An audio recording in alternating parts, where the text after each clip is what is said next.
Am I the a-hole for refusing full custody of my daughter after my husband filed for divorce? I, 31 female, have been with my husband, Alex, 33 male, for 7 years, and we've been married for 4 of those. From the start, Alex was always enthusiastic about having kids, while I was more hesitant. I've seen the struggles single mothers face, and I promised myself I'd never put myself in that position. I love my career as a software engineer and didn't want to give it up to become a full-time mom. But after we got married, my fears subsided. I felt secure with Alex, and when I opened up about my concerns, he reassured me that we'd share the responsibility. His confidence put me at ease, and so we decided to have a baby, welcoming our daughter, Ramona, 2 years into our marriage. However, the pregnancy and first year with our daughter were extremely difficult. I faced severe health complications that nearly took my life and left me temporarily disabled. During this time, Alex grew distant. He became angrier and more frustrated with me, especially because he had to take on much of the responsibility of caring for our daughter while I was in and out of the hospital.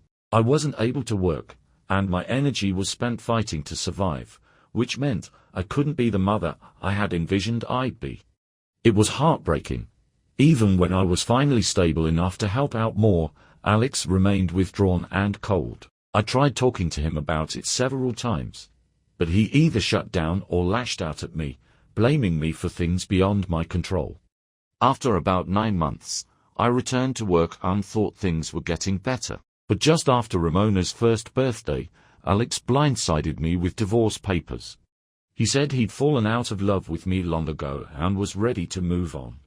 I was devastated, especially since I thought we were finally getting back on track. He explained that the only reason things seemed better was that he had made up his mind to leave, so he felt less burdened by the relationship. The day he told me, I was so overwhelmed that I packed a bag and left for the weekend. I drove 4 hours, needing time to process everything. When I returned on Sunday evening, Alex was furious that I had left him alone with Ramona. He's never been comfortable being her sole caregiver, and his frustration only reinforced how much he resented the responsibilities of fatherhood. I knew I needed to set boundaries, so I told him calmly that while I would agree to a no-contest divorce, I was not accepting full custody of our daughter. That's when things exploded. He yelled that I was a terrible mother, too weak to even carry our child, and that I was abandoning her. I tried to explain that I love Ramona deeply, but I had been clear from the beginning that I wasn't prepared to be a single mother. I assured him that I would support her financially, and I would be there for her through visits and in any way I could, but I couldn't be the primary parent. He was livid, throwing things and screaming that I was ruining his life. At that point, I left again to avoid further escalation. The next few days were rough. His mother texted me, criticizing my decision, claiming that a mother should never leave her child. I responded by telling her that her son had checked out of the marriage long before I had, and it wasn't my fault. He resented me for nearly dying while bringing his child into the world. Alex has been bombarding me with messages demanding to know when I'm going to take your daughter back, but I've only replied that we already discussed the arrangement. I love Ramona, and I will always support her, but I can't be the full-time parent, especially given the strain of the past few years. So, am I the asshole for refusing full custody? Next story. Caught my GF cheating on a spy camera, advice needed. Hello my fellow Redditors, so let's begin at the beginning. I 30 male and my GF 25 female have been together for 7 years, and have been living together for the last 3. We've always had what I thought was a solid relationship. We both work hard. I'm in software development, and she's in her 2nd year of her PhD program. We've had ups and downs, but what long-term relationship doesn't? That's normal, right? At least, I thought so. Lately, though, I've noticed some weird changes in her behavior. It wasn't anything major at first, just small things that gave me pause. She's been coming home late a lot, saying her PhD deadlines are brutal and she's exhausted. That's fair enough, right? But then her libido, which was always really high, dropped off a cliff. It went from us having an active sex life to almost nothing. I tried to chalk it up to stress. After all, pursuing a PhD is no joke. But things took a strange turn a month ago. My boss asked me to take on a long-term project in England. It would mean I'd be away for 4 to 6 months. Now, in the past, any time I mentioned going abroad for work, my girlfriend was dead set against it. She'd complain about how much she'd miss me, how lonely she'd be, and how she hated the idea of me being gone for that long. But this time, it was different. She actually encouraged me to take it. She told me it was a great opportunity for my career, and she'd be fine on her own. When I asked her why she'd changed her mind, she said she'd matured and thought more practically about things now. Her response didn't sit well with me, but I let it go. Still, something about it felt off, so, one night, I gave in to my paranoia and checked her phone while she was in the shower. I felt guilty about it. I've never been the snooping type, but my gut was telling me something wasn't right. Surprisingly, I didn't find anything suspicious. No messages from unknown guys, no weird apps or contacts. So I let it go and told myself I was being paranoid. But then, about a week before I was set to leave for England, I came across an ad online for a hidden camera disguised as a smoke detector. Now, I know what you're thinking. It's wrong, it's invasive. But my gut wouldn't let it go. Against every principle I had, I ordered the camera. It looked just like a regular smoke detector, and I installed it in our bedroom, replacing the old one. It had a live feed that I could access remotely and even had a motion sensor to notify me when someone was in the room. Fast forward a bit, and I'm in England for the project. The first few days were uneventful, and I started thinking I was just paranoid. Then, last Saturday evening, I got a notification from the camera's motion sensor. I figured it was just her moving around, getting ready for bed. But when I opened the app, what I saw made my stomach drop. There she was, on our bed, kissing a guy who wasn't me. I could barely process what was happening before it escalated. They started kissing more passionately, clothes came off, and they had sex. In our bed. I don't know why, but I watched the whole thing. Maybe it was shock, maybe I just couldn't believe what I was seeing, but I watched them. My heart was pounding, I felt physically sick, and I had no idea what to do. I felt a flood of emotions: anger, betrayal, sadness, disbelief, all hitting me at once. Since that night, he's been at my place every night, every single night. It's like they're playing house while I'm 300 miles away. I know I need to confront her, but I'm stuck. If I tell her what I know, I have to admit that I installed a hidden camera in our bedroom, and she never forgive me for that. On the other hand, her lies are tearing me apart. I love her, but how do I even begin to repair something like this? To complicate things, she's the only serious relationship I've ever had. We've been together since I was 23, and she was my first in every way. We've shared 7 years of our lives together, built a life, made plans. I used to think she was the one. Even now, a part of me can understand why she might be tempted to explore something with someone else. She was so young when we got together, and I was her first serious relationship too. Maybe she feels like she missed out, but that doesn't make the betrayal hurt any less. The worst part is, I still love her. I know some people will say I'm pathetic for even considering forgiving her, but it's not that simple. She supported me through some of the hardest times in my life, including when I lost my father and got chronically ill a few years ago. She was my rock. On top of that, she's way out of my league. Like, crazy hot.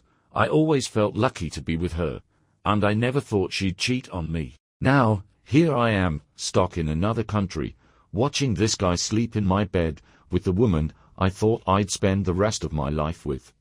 It's humiliating, but I'm torn. Do I confront her and risk blowing up everything we've built? Or do I try to forgive her and work things out? I'm not even sure what I want anymore. I've decided to confront her today when she gets home from her so-called PhD work. I've replayed the conversation in my head 1,000 times, but nothing feels right.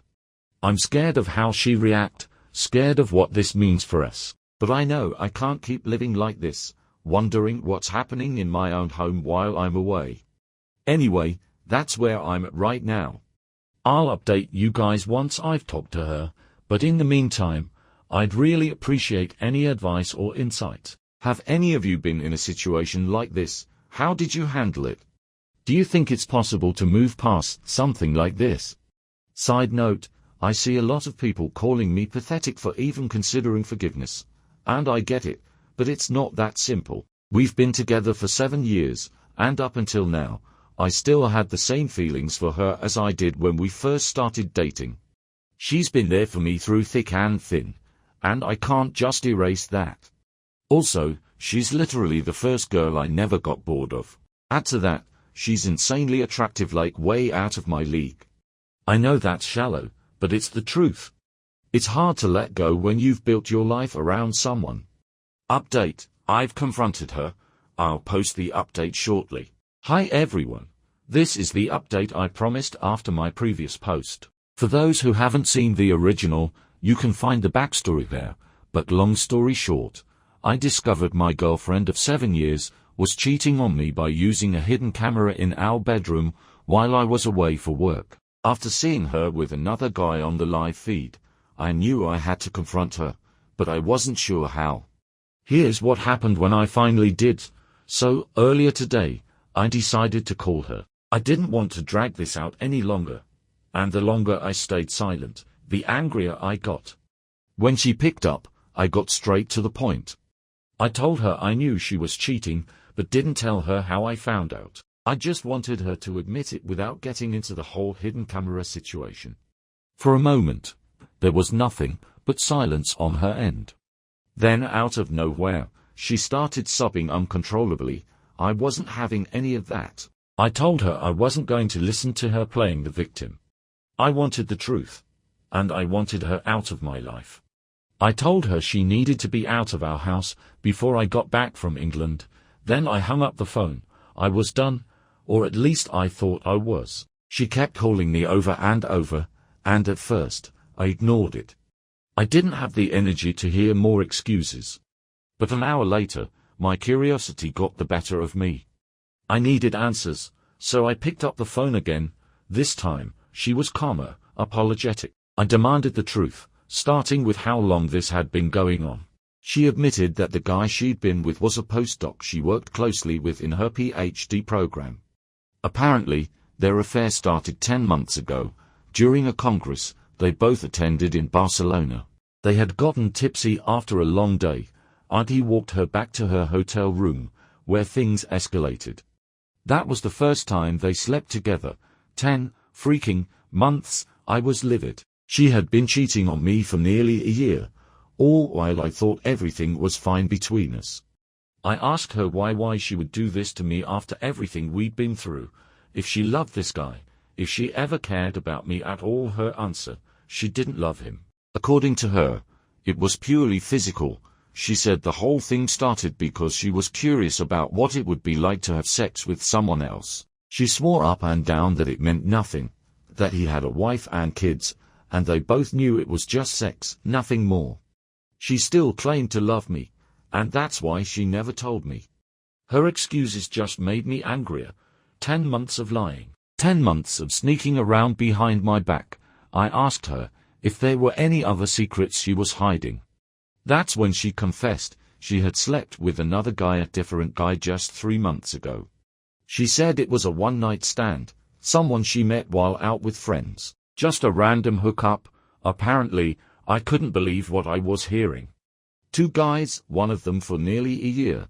I sighed in disbelief while she started crying again. Her sobbing wasn't getting to me this time. I told her exactly how I felt. That I had never imagined I'd throw away 7 years of my life on someone who could betray me like this. I called her a slut, something I'm not proud of in hindsight, but in that moment, I was too furious to care. I repeated what I said earlier. I wanted her out of my life, out of my house, and I didn't want to see or hear from her again. I hung up the phone and immediately blocked her on everything: my phone, social media, everything. Honestly, I'm just drained. I spent 7 years thinking I had a decent, loyal partner, someone I'd build a future with. I thought we'd eventually get married, have kids, the whole deal. Turns out, I was living a lie. I don't even know who she is anymore. I'm sitting here in England now, trying to process it all. It feels like everything I thought I knew about her, about us, has been ripped away. I don't know what I'm supposed to do next, but I know one thing for sure. I'm done with her. This whole thing feels like a bad dream I can't wake up from. I really thought I had it all, but I guess that was just an illusion. I'm just trying to move on now, but damn, it hurts anyway. That's where I'm at. Thanks to everyone who reached out in my original post. I appreciate the support.